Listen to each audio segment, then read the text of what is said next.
Ladies and gentlemen, the President of the United States.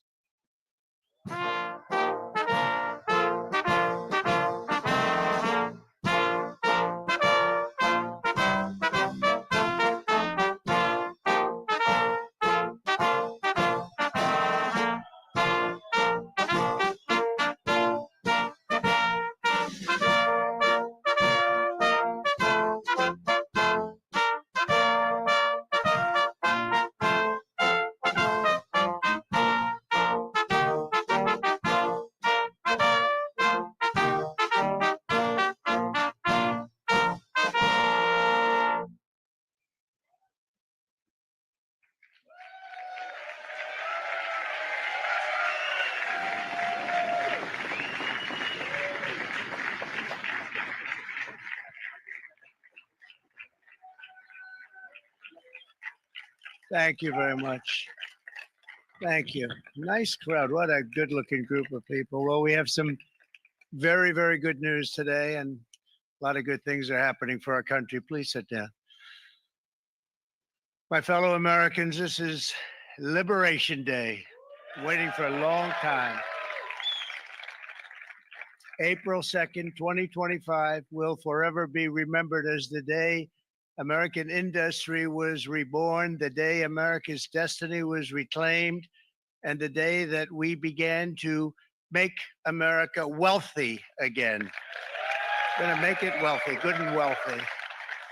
For decades, our country has been looted, pillaged, raped, and plundered by nations near and far, both friend and foe alike. American steel workers, auto workers, farmers, and skilled craftsmen, we have a lot of them here with us today. They really suffered gravely. They watched in anguish as Foreign leaders have stolen our jobs. Foreign cheaters have ransacked our factories, and foreign scavengers have torn apart our once beautiful American dream. We had an American dream that you don't hear so much about. You did 4 years ago, and you are now, but you don't too often, and for many years and decades even, you didn't hear too much about. Our country and its taxpayers have been ripped off for more than 50 years, but it is not going to happen anymore. It's not going to happen. In a few moments, I will sign a historic executive order instituting reciprocal tariffs on countries throughout the world. Reciprocal, that means they do it to us and we do it to them. Very simple. Can't get any simpler than that. This is one of the most important days, in my opinion, in American history. It's our declaration of economic independence. For years, hardworking American citizens were forced to sit on the sidelines as other nations got rich and powerful, much of it at our expense. But now it's our turn to prosper, and in so doing, use trillions and trillions of dollars to reduce our taxes and pay down our national debt, and it'll all happen very quickly. With today's action, we are finally going to be able to make America great again, greater than ever before.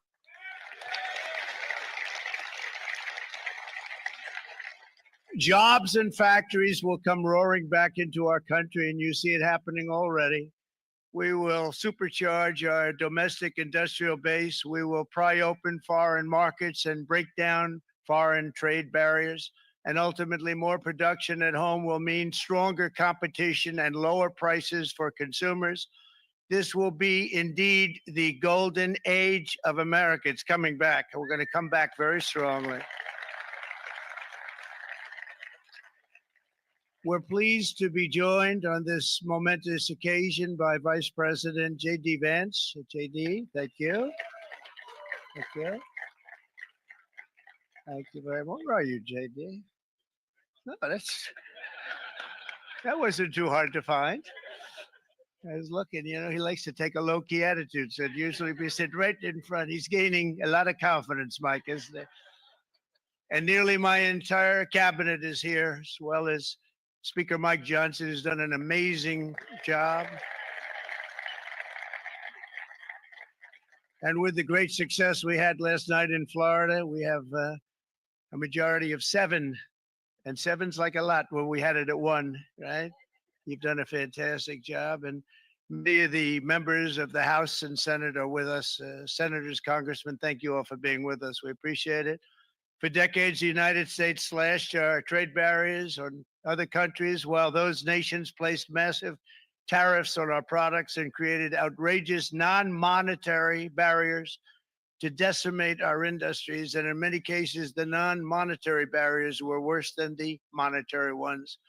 They manipulated their currencies, subsidized their exports, stole our intellectual property, imposed exorbitant VAT taxes to disadvantage our products, adopted unfair rules and technical standards, and created filthy pollution havens. They were absolutely filthy, but they always came to us and they said, we're violating, we should pay for it. It's all detailed in a very big report by the U.S. Trade Representative on foreign trade barriers.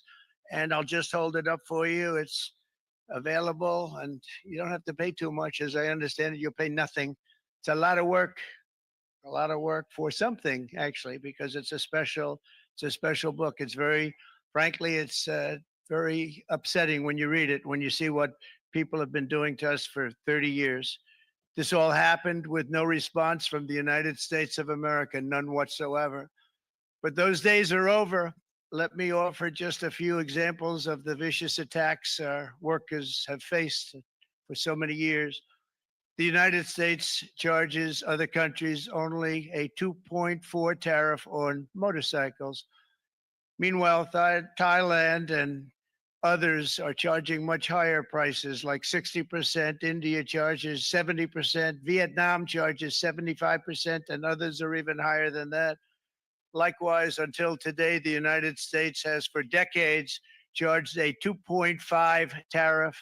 Think of that, 2.5% on foreign-made automobiles. The European Union charges us more than 10% tariffs, and they have 20% VATs, much, much higher.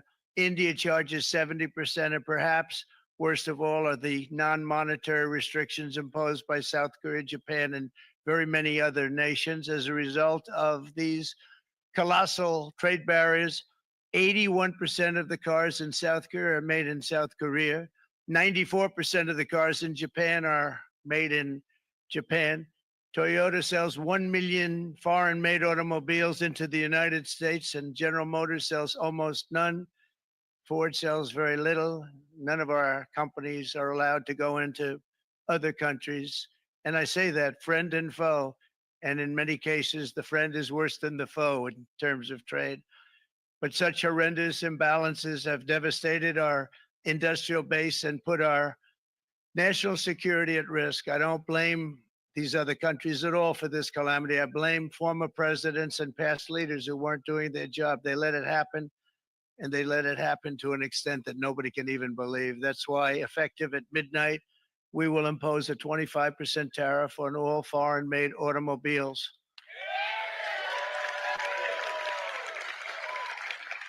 Thank you. Brian, I'd like to have you come up here for a second, okay? I just see him sitting. He's been a fan of ours, and he understands this business a lot better than the economists, a lot better than anybody. Brian, say a few words, please, would you? Thank you. It's a great honor to have you. Thanks. Thank you, Mr. President. I grew up just north of Detroit, Michigan, in Macomb County, known as the home of the Reagan Democrats. My first vote for president was for Ronald Reagan. I thought that was going to be the best president I ever saw in my lifetime until Donald J. Trump came along. I have watched my entire life, I have watched plant after plant after plant in Detroit and in the Metro Detroit area close. There are now plants sitting idle. There are now plants that are underutilized, and Donald Trump's policies are going to bring product back into those underutilized plants. There's going to be new investment. There's going to be new plants built. And the UAW members, and I brought 20 of them with me, they're sitting right over here. We support Donald Trump's policies on tariffs 100%. So, Mr. President, we can't thank you enough. And in 6 months or a year, we're going to begin to see the benefits. I can't wait to see what's happening 3 or 4 years down the road. Thank you, Mr. President. Thank you. What a great guy. He got it right from the beginning. He got it before almost anybody else. This group over there, they got it too. And, you know, we won the state of Michigan. We won almost all of them, but we won Michigan by a lot. And I want to just thank you all. The auto workers were fantastic. The Teamsters were fantastic. Everyone was pretty good, I will tell you. Thank you very much. I appreciate it. You're going to be very happy very soon. And you probably see what's happening with all of the, not only car companies, but car companies in particular. See it with all of the ones they're moving, they're announcing day in, day out. You're seeing it. Nobody's ever seen anything like that. With today's actions, we're also standing up for our great farmers and ranchers who are brutalized by nations all over the world. Brutalized. Canada, by the way, imposes a 250 to 300% tariff on many of our dairy products. They do the first can of milk. They do the first little carton of milk at a very low price, but after that it gets bad, and then it gets up to 275, 300%. So when they're figuring what's Canada charging, they say, oh, about 2%, 3%.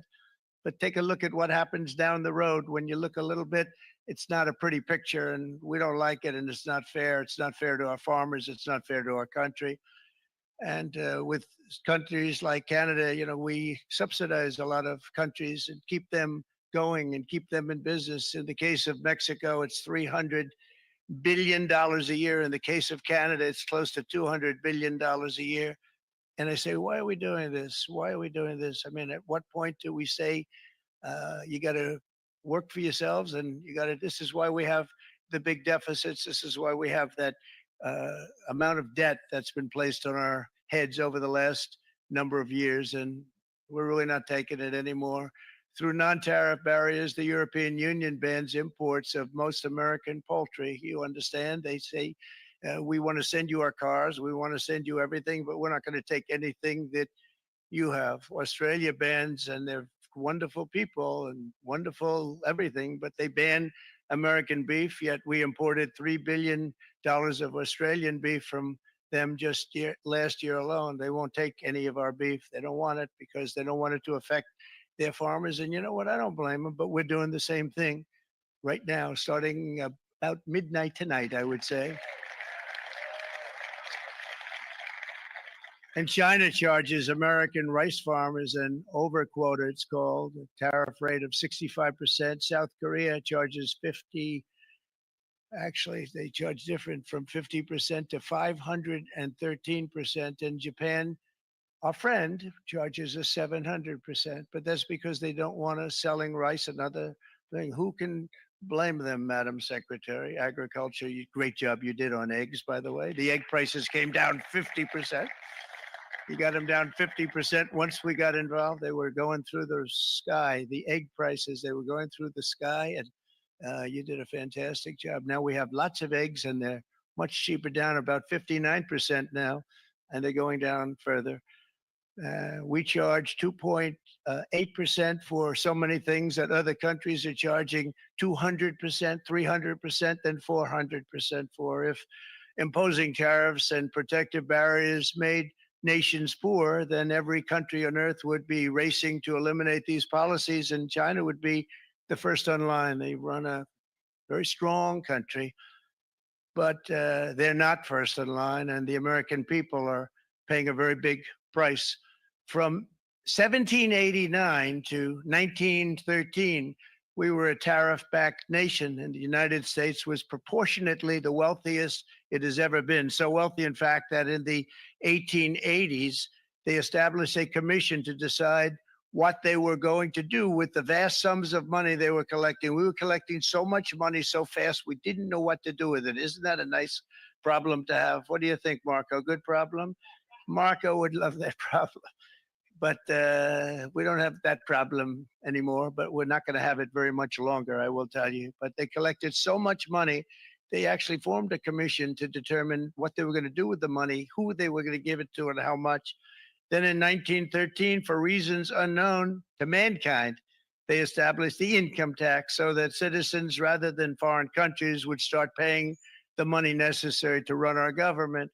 Then in 1929, it all came to a very abrupt end with the Great Depression, and it would have never happened if they had stayed with the tariff policy. It would have been a much different story. They tried to bring back tariffs to save our country, but it was gone. It was gone. It was too late. Nothing could have been done. It took years and years to get out of that depression, far longer than even FDR had that office right over there for a long period of time.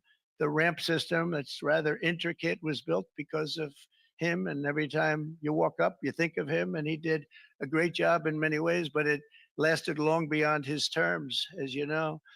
But it's not too late any longer. And we're going to start being smart, and we're going to start being very wealthy again. We're going to be wealthy as a country because they've taken so much of our wealth away from us. We're not going to let that happen. We truly can be very wealthy. We can be so much wealthier than any country. It's not even believable, but we're getting smart. Nearly a century later, in the face of unrelenting economic warfare, the United States can no longer continue with a policy of unilateral economic surrender. We cannot pay the deficits of Canada, Mexico, and so many other countries. We used to do it. We can't do it anymore. We take care of countries all over the world. We pay for their military. We pay for everything they have to pay. And then when you want to cut back a little bit, they get upset that you're not taking care of them any longer. But we have to take care of our people, and we're going to take care of our people first. And I'm sorry to say that.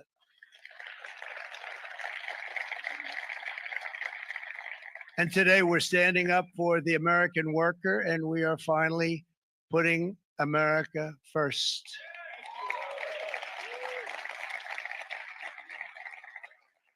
In sleepy Joe Biden's last year in office, the United States hemorrhaged 100,000 manufacturing jobs, and the number was going through the roof at levels never seen before.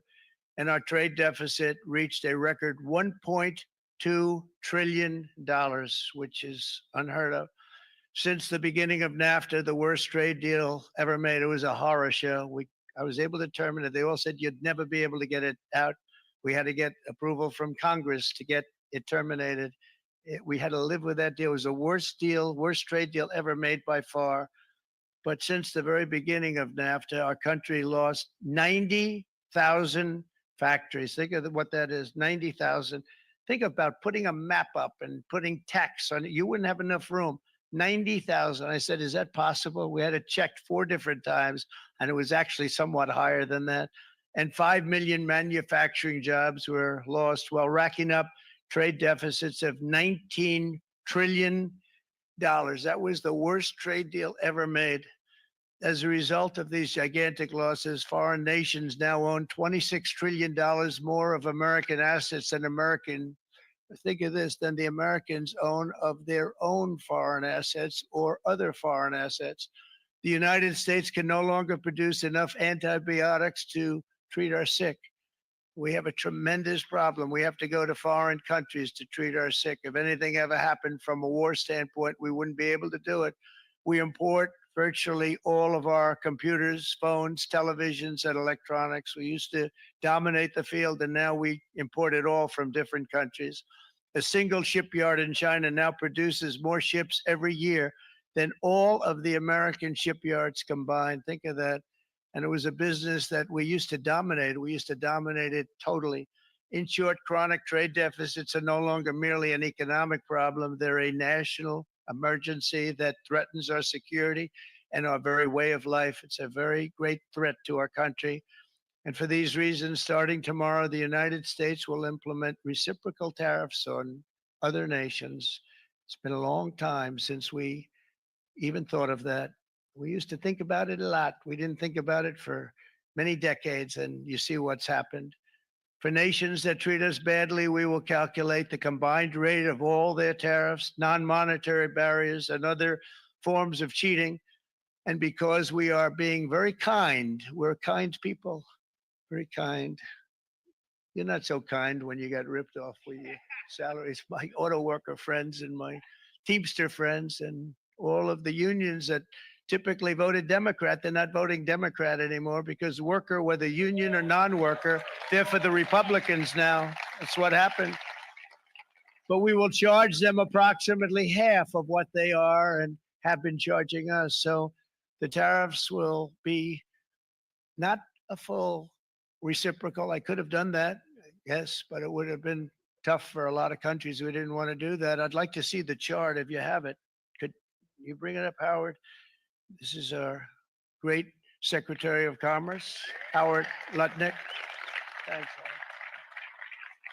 So if you look at that, China, first row, China, 67%. That's tariffs charged to the USA, including currency manipulation and trade barriers. So 67%, I think you can, for the most part, see it. Those with good eyes, with bad eyes. We didn't want to bring, it's very windy out here. We didn't want to bring out the big charts because it had no chance of standing. Fortunately, we came armed with a little smaller chart. So 67%. So we're going to be charging a discounted reciprocal tariff of 34%. I think, in other words, they charge us, we charge them less. So how can anybody be upset? They will be because we never charge anybody anything. But now we're going to charge. European Union, they're very tough, very, very tough traders. You think of European Union, very friendly. They rip us off. It's so sad to see. It's so pathetic. 39%, we're going to charge them 20%. So we're charging them essentially half. Vietnam, great negotiators, great people. They like me, I like them. The problem is they charge us 90%. We're going to charge them 46% tariff. Taiwan, where they took all of our computer chips and semiconductors. We used to be the king, right? We were everything. We had all of it. Now we have almost none of it, except the biggest company is coming in. We're going to end up with almost 40%. Lee Zeldin's working to get their approvals. And it's an amazing company. Mr. Wei, of one of the great companies of the world, actually, they're coming in from Taiwan, and they're going to build one of the biggest plants in the world, maybe the biggest for that. But 64%, we're going to charge them 32%. Japan, very, very tough. Great people. And again, I don't blame the people for doing it. I think they're very smart in doing it. I blame the people that sat right in that Oval Office, right over there, right behind the Resolute desk or whichever desk they chose. Japan, 46%. They would charge us 46% and much higher for certain items like cars, little items like cars. 46%, we're charging them 24%. India, very, very tough, very, very tough. The prime minister just left. And he's a great friend of mine, but I said, you're a friend of mine, but you're not treating us right. They charge us 52%. You have to understand, we charge them almost nothing for years and years and decades. And it was only 7 years ago when I came in, we started with China and charged them. We took in hundreds of billions of dollars from China in tariffs. And they understood, honestly. President Xi understood. He said, look, I understand. And the other countries, and they all understand. We're going to have to go through a little tough love, maybe, but they all understand. They're ripping us off, and they understood it. Prime Minister of Japan, Shinzo Abe. He was a fantastic man. He was unfortunately taken from us, assassination. But I went to him and I said, Shinzo, we have to do something. A trade is not fair. And he said, I know that. I know that. And he was a great gentleman. He was a fantastic man, but he understood immediately what I was talking about. I said, Shinzo, we have to do something. He said, I know that. And we worked out a deal, and it would have been a much better deal. But frankly, there were many years left on the deal that was made previous to my getting there. But it was something. If you look at Switzerland, 61% to 31%, Indonesia, Malaysia, Cambodia. Oh, look at Cambodia, 97%.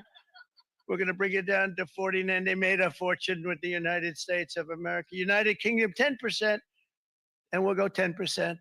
So we'll do the same thing. South Africa, 60%, 30%, and they've got some bad things going on in South Africa. We're paying them billions of dollars, and we cut the funding because a lot of bad things are happening in South Africa. The fake news ought to be looking at it. They don't want to report it.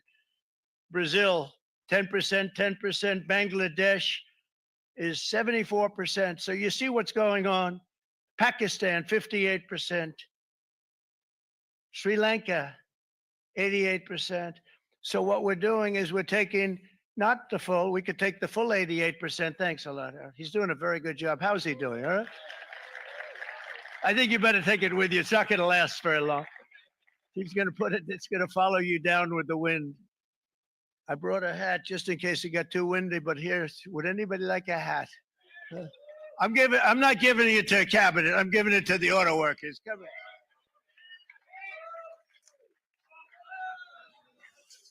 Thank you, fellas. Get it. That's it. That's it. They deserve it more than our cabinet. Our cabinet has plenty of hats. But you see the numbers. The numbers are so disproportionate. They're so unfair. At the same time, we will establish a minimum baseline tariff of 10%. You notice that on the chart?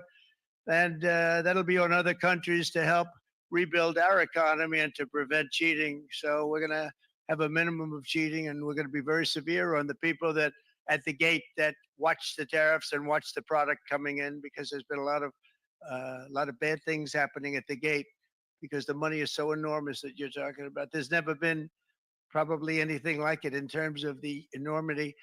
And there are a lot of bad things happen at the people that do the check-in, and they're looking at 10-year jail sentences if they do play. We're going to treat them so good, but if they cheat, the repercussions are going to be extremely strong. Foreign nations will finally be asked to pay for the privilege of access to our market, the biggest market in the world. We're right now the biggest market in the world. We had a great country 4 years ago in terms of the economics. We were doubling up on China. We were doing so well. Nobody was going to catch us, but so much of it slipped away over the last 4 years under Biden. I campaigned on this policy throughout last year, and today that promise was made, and it was also a promise, as you know, that was kept. Promises made, promises kept. to any company that objects to our common sense reciprocal tariffs. Again, reciprocal, back and forth, back and forth. And I call this kind reciprocal. This is not full reciprocal. This is kind reciprocal. But what we do is we cut it in half. We charge them. My answer is very simple. If they complain, if you want your tariff rate to be zero, then you build your product right here in America, because there is no tariff if you build your plant, your product in America. And we've seen companies coming in like we've never seen before.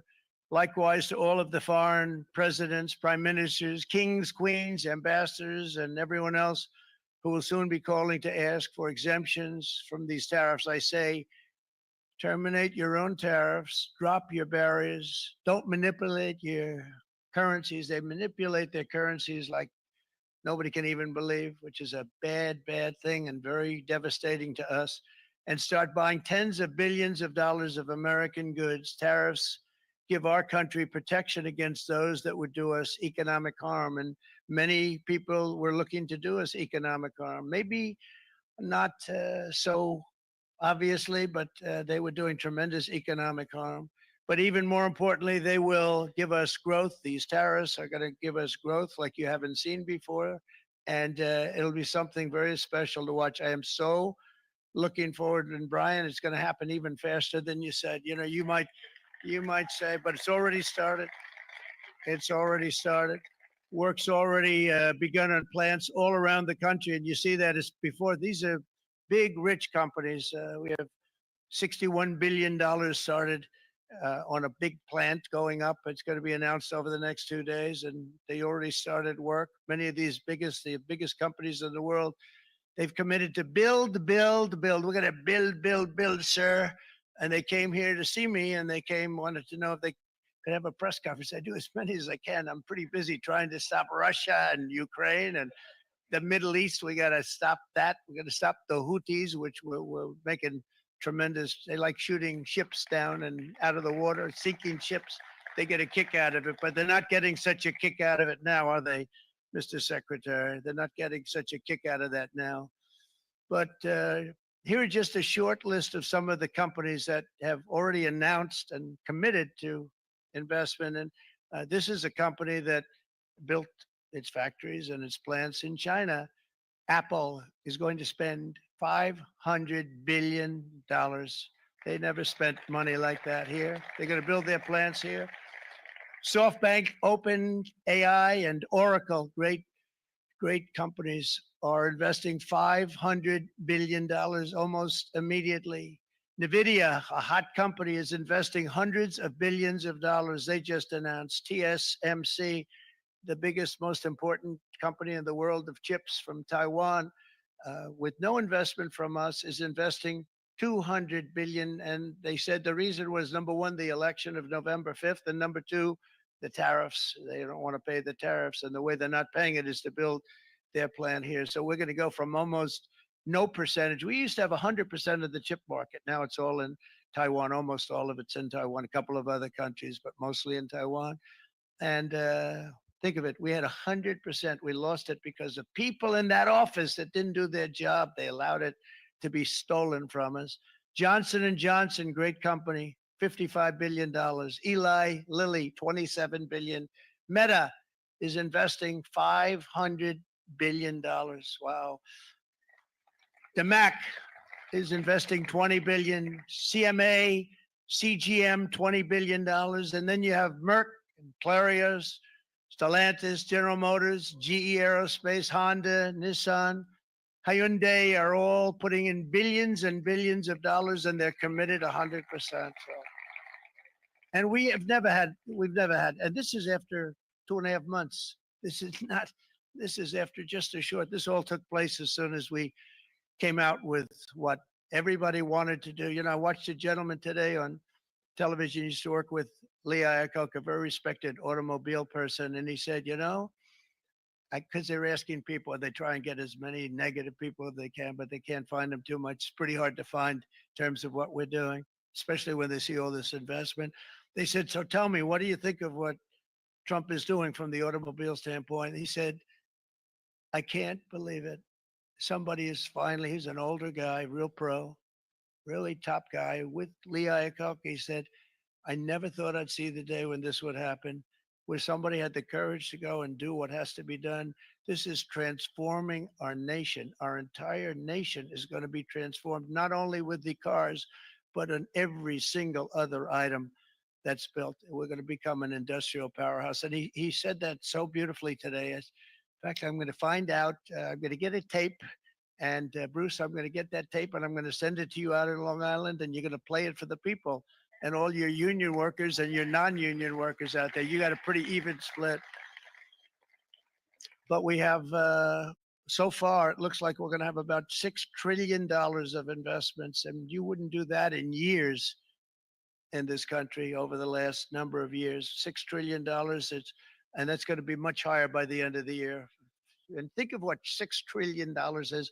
You wouldn't have even a small percentage of that under this other system. We're going to be an entirely different country, and it's going to be fantastic for the workers. It's going to be fantastic for everyone.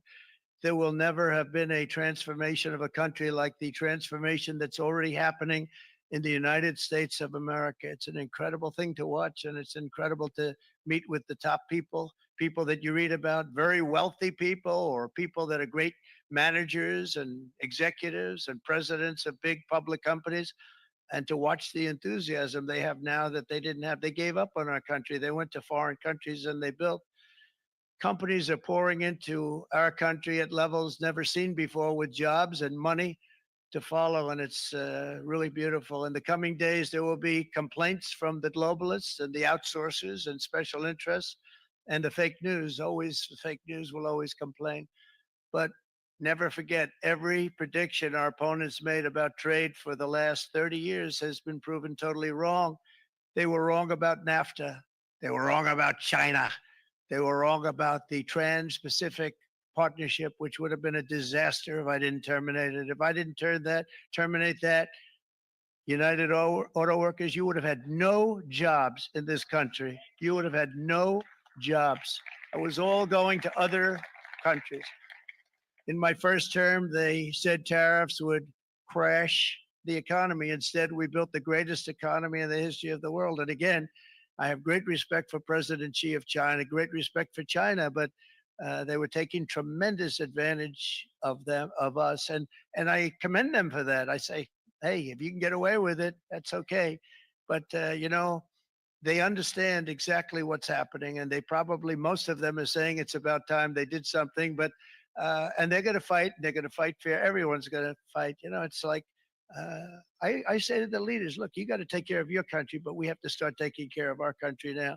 We can't do what we've been doing for the last 50 years. From the day of my election, the stock market went up in my first term 88%, with NASDAQ going up 155%, more than any president has ever had in any term in office, by far.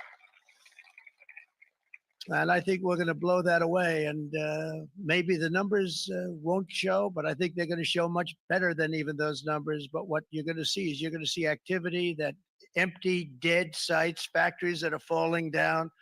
Those factories will be knocked down, and they're going to have brand new factories built in their place. They're not only talking about renovating, they're talking about brand new, the best anywhere in the world, the biggest anywhere in the world. I have a friend who builds car plants, and I said, I want to see the biggest and the best. He said, well, we have to go to Mexico. I said, no, I want to see it in the United States. He said, we're not building them in there. This is a year and a half ago during the campaign. He said, we're not building it. You'd have to go to Mexico. When I was starting to decide to run, and I went to number one in the polls very rapidly, like let's say in the first hour. And then shortly thereafter, it looked like I was going to win, and the fake news was saying, oh, no, don't do this. What they don't know is if I didn't win, they would have really been in trouble, because nobody wants to read them anyway. But I tell you what, when it looked like I was going to win, I announced that I was going to be doing exactly what we're talking about today. Great consistency, actually, because I've been talking about it for 40 years. But because I saw what was happening 40 years ago. If you look at my old speeches when I was young, very handsome, my old speeches, and that people would say, I'd be on a television show, I'd be talking about how we were being ripped off by these countries. I mean, nothing changes very much. The only thing that changed were the countries, but nothing really changes. But it's why it's such an honor. It's such an honor to be finally able to do this. If you look at China, I took in hundreds of billions of dollars in my term, hundreds of billions. They never paid 10 cents to any other president, and yet they paid hundreds of billions, so much so that Biden couldn't do anything. They wanted to try and terminate it because he had a very special relationship with China. You know what the relationship was? He had a special relationship. But the numbers were so big, the numbers were so big that they couldn't do it. So they did ease it up. They did things that they shouldn't have done. They made it a lot more comfortable for them, but they couldn't do it because the numbers were hundreds of billions of dollars. And I did that. And we were on our way to doing something like incredible. And then we had a very bad election happen, a very bad election. A lot of bad things happened. So when I said we got to do it again, I said we have to make it too big to rig, and we made it too big to rig, and we won in records, and it was a monumental win. And it was such an honor to see so many of you, like Brian and your friends, here with us to celebrate, and to more importantly celebrate what we're doing, because that wouldn't be a full celebration if we didn't do this, because this will be an entirely different country in a short period of time. It'll be something the whole world will be talking about it. The critics made the very tired predictions earlier this year, but in February, core inflation dropped to the lowest rate in 4 years. And the price of eggs, as you know, just in a month and a half, we were there for 4 weeks. And the first week I got blamed for eggs. I said, I just got here. They said eggs have gone up at like 250% and you can't get eggs. And they were going crazy. And I said, I just got here. And then we got to work on eggs, and we got to work on everything. And our great Secretary of Agriculture, you did a fantastic job, Brooke Rollins. She did a fantastic job. And as I said before, the price of eggs dropped now 59%, and they're going down more, and the availability is fantastic. They were saying that for Easter, please don't use eggs. Could you use plastic eggs? I said, we don't want to do that. We want to, and you really came through. It's an amazing job. Thank you very much, Brooke. You did great. But likewise, an old-fashioned term that we use, groceries. I used it in the campaign. It's such an old-fashioned term, but a beautiful term, groceries. It sort of says a bag with different things in it. Groceries went through the roof, and I campaigned on that. I talked about the word groceries for a lot. And energy costs now are down, groceries are down, gasoline is way under $3, and people are beginning to be able to buy things and live again. We brought prices way down. We created 10,000 already in a few weeks, new manufacturing jobs. And it was that took place in 1 month, numbers that they haven't seen in a long time. We had virtually no inflation under my term. We had virtually no inflation for 4 years. But after transitioning over to Sleepy Joe, it went from almost non-existent to the highest in the history of our country. They had the highest inflation in the history of our country, brought up by energy and bad spending and bad policy, and a lot of bad things happened. How about allowing millions and millions and millions of people to pour into our country with open borders, where it's so sad to see even now. And I see our great secretary you have done. Stand up, please, Christy. Stand up. Christy Nome and Tom Homan.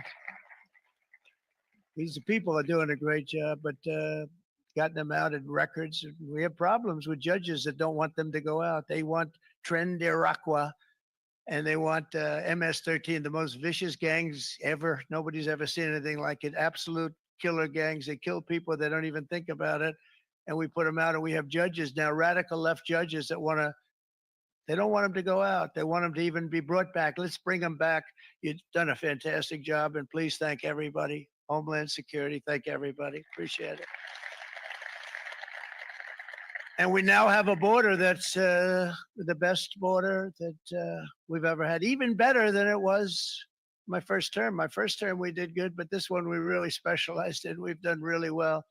And we had records then. We had the best, safest border 4 years ago. We had the best border there ever was. And now we have you've actually matched it and done even better. And we're going to get it down the right way. And we want people, by the way, to come into our country, but we want them to come in through a legal process. We want them to come in legally. We need more people. We need people to run these plants and to help the auto workers and the Teamsters and the non-union people and everybody else. But we need people and the farmers. And we're going to let people come in, but they want to come in. We want them to come in legally. They have to have the capability of loving our country, not people that hate our country. We don't want them in our country. And now we're going to pass the largest tax cuts in American history. And that's where we're relying on Mike and John Thune. And we will not cut Social Security, Medicare, or Medicaid benefits. And the Democrats will, because if they got in, the entire economy would collapse. This country was heading for a collapse under the people that you saw. They were horrible. I think one of the reasons people like the job, I have my highest approval ratings because I think they're comparing me to the worst administration in the history of our country. So I appreciate that at least. But Speaker of the House, Mike Johnson, and Senate Majority Leader, appreciate it, Mike. John Thune have been fantastic, by the way. But they've been working tirelessly on taking the next step to pass the plan for our one big, beautiful bill. I'd like to name it that if you can. One big, I made that statement about 6 months ago, and everybody calls it one big, beautiful bill. And it will be that. It'll have everything, the big tax cuts and every incentive there is. It'll be fantastic. And by the way, for the cars, we're asking for an interest deduction on a loan. So if you build the car only in America, we do it, Brian. If the car's not built in America, you don't get the interest rate deduction. But if you build the car in America, if you buy a car, if it's built in America, then you get an interest rate deduction, tax deduction. And that's a big thing. That's going to be a big thing. I think that's going to pay for itself very quickly, that deduction. Never happened. We've never had anything like that before. Somebody said, where do you get the idea? Because it's so basic. You would think that would have happened a long time ago. It never did. And I'm very happy it didn't, because now I can say that was my idea. But we're going to get us closer to the debt extension. We have to get the debt extension passed. And I know you're going to be able to do that, Mike. And it's very important that you do that. And all of the other things that the Senate budget plan gives us, along with working, because I know they're working together, John and Mike, and the two bills are going very well together. We need to get our shared priorities done, including certain permanent tax cuts. We want the tax cuts to be permanent, spending cuts, energy and historic investments in defense, border, and so much more. We're covering everything. These will be phenomenal. There'll be no bill like this going to straighten. One bill is going to straighten out our country for many, many years to come. And we said, let's just do it and let's get it done. And some guys will love it and some guys will like it a little bit less because they're not getting what they were exactly looking for, but they're getting a lot. They'll never, if we get this done, it'll be the most incredible bill ever passed in the history of our Congress and Senate and congressmen, the senators and the congressmen, many of whom are here today, will be very proud of themselves. I really believe that it's going to set us on a whole new prosperous path. We're going to cut spending and right size the budget back to where it should be. We're going to do that very strongly. Thank you, Rick. Thank you, John. Thank you. Oh, look at all of our senators over there. Oh boy, that's a nice group of people. But I won't like them so much if they don't get this bill done. That's a great group. And Congressman, thank you very much. I appreciate it. Tremendous people. The Senate plan is my complete and total support. And the House plan likewise is very similar. They're moving along pretty much at the same clip. And as soon as you're ready, you'll show it to me. And I'm sure it'll have my support, Mike. Every Republican congressman and senator must unify. We have to unify. We can't be separated. We have to get it done. We have to get absolutely everything we can, and we have to take care of the American people. That's the only thing that matters. We have to take care of the American people first. We need to pass this bill immediately, get it done, including debt extension. From this day on, we're not going to let anyone tell us that American workers and families cannot have the future that they deserve. We're going to produce the cars and ships, chips, airplanes, minerals, and medicines that we need right here in America. The pharmaceutical companies are going to become roaring back. They're coming roaring back. they're all coming back to our country, because if they don't, they got a big tax to pay. And if they do, I'll be very happy, and you're going to be very happy, and you're going to be very safe. We're going to build our future with American hands, with American heart, American steel, and we're going to build it with American pride like we used to. We're approaching our 100th day as president and have been given credit by a lot of people, actually, even some of the fake news. Can you believe it? Which in this case, hopefully, isn't fake, for having done more in that time than any other administration in the history of our country in the first 100 days. I think we've had an amazing, in terms of what we've done, what we've gotten accomplished. I'd like to see if we can get that war ended and another war from not starting in the Middle East. We have to get Russia. They're losing 2,000 on average, 2,500 people a day, young people, soldiers, Russian. Think of that, 2,500 through some days, but on average, probably over about a 1 week period, it's 2,712. They say they're losing those soldiers. They're dying. They're being decimated, and they're not from our country, but they're from other countries. But they're human beings. They're from Russia. They're from Ukraine in this period, most of them. And we're going to get it stopped. It's a senseless war that would have never happened if I was president, and it shouldn't be allowed to go on. And I think we're being given good cooperation by Russia and by Ukraine, but we have to get it stopped. It's humanity. It's humanity. It's a terrible thing. This will be a very big moment. I think you're going to remember today. It's going to be a free nation that we're dealing with. We're going to have a very free and beautiful nation. It's going to be Liberation Day in America, and it's going to be a day that hopefully you're going to look back in years to come and you're going to say, you know, he was right. This has turned out to be one of the most important days in the history of our country. God bless you and God bless America. Thank you, everybody. Thank you very much. Thank you. Thank you very much.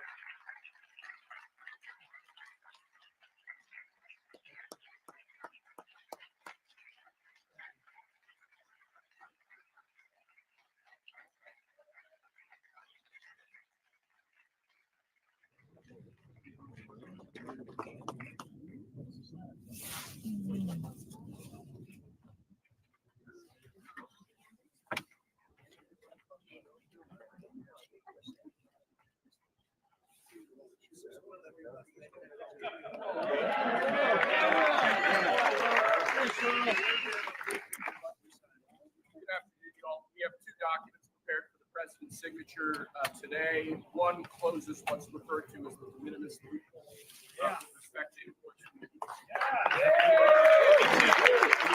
Not even how many. The other is the big one, is the reciprocal tariff executive order that the president just spoke about.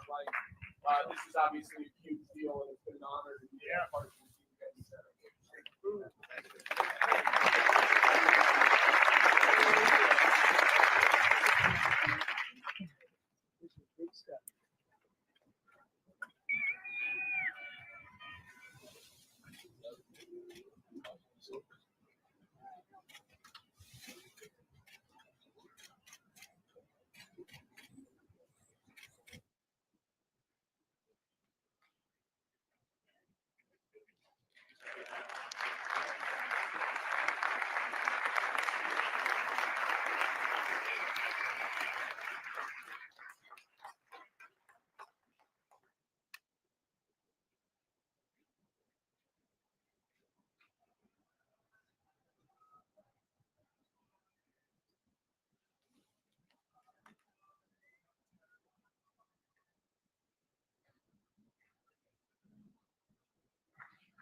Mr.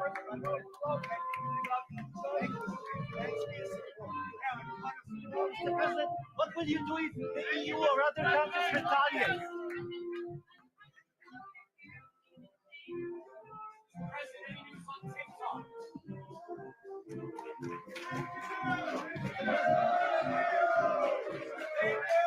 What will you do if